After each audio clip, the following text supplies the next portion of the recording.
COVID-19 or coronavirus is a problem in the international world. The coronavirus is a pandemic that is very influential on many activities in the world, especially economic and business activities.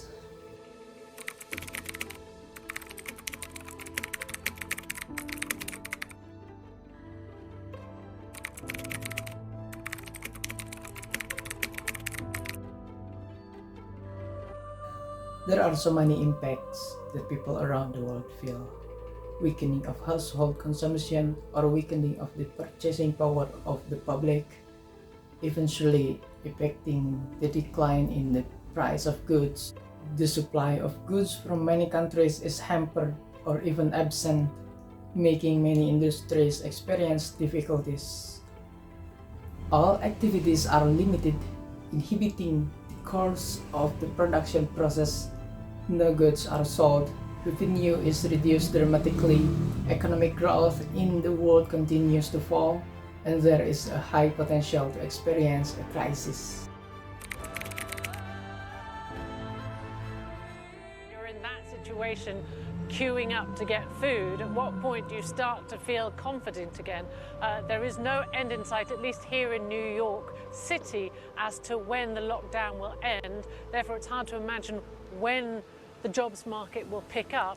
And so that makes it very hard to see how you do get confidence. And when that does happen, you talk to many people, they tell you the same thing. On the one hand, they need to get back to work because they need the jobs, they need the income. On the other hand, they're nervous. They don't expect things to get back to how it was before. Or I was talking to a restaurant owner who was saying, you know, with half a sort of restaurant full, they can't make the kind of money they need. That's why you don't expect consumer confidence to recover soon. That's why consumer spending remains so muted. This is an aerial photograph of a queue for a food bank in San Antonio in Texas. And this image was taken 2 weeks ago. At that moment, unemployment benefit claims were about to rise above 20 million. And think about it, they're now 30 million. This is a mountain of potatoes. This is in Idaho, and this image was taken a week ago. Idaho is a major potato producing state, and the places that would normally be buying these potatoes, things like restaurants and stadiums, for example, are of course closed. So, well, farmers are having to abandon their crops because they have no one to sell to.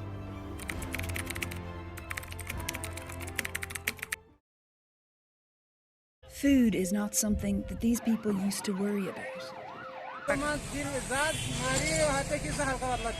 No nos van a pagar. I see that the suffering here is too much. It's getting out of hand.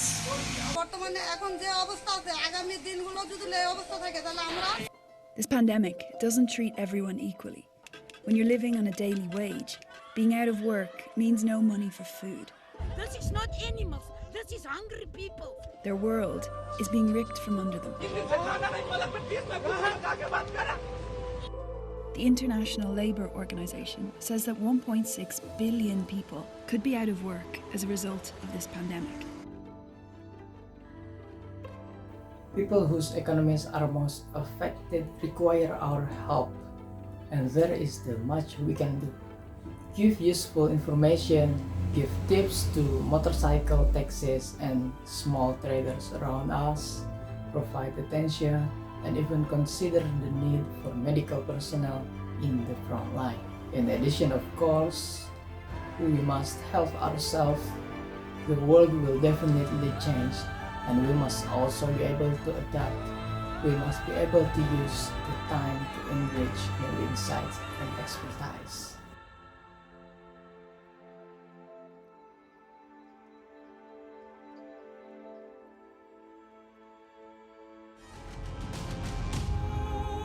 Today, the reopening of Disney in Shanghai is allowing 20,000 people to do just that.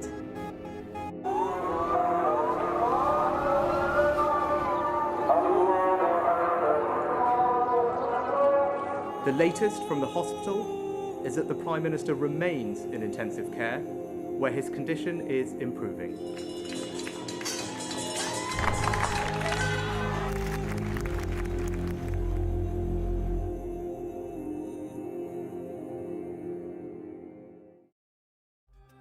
Better days will return.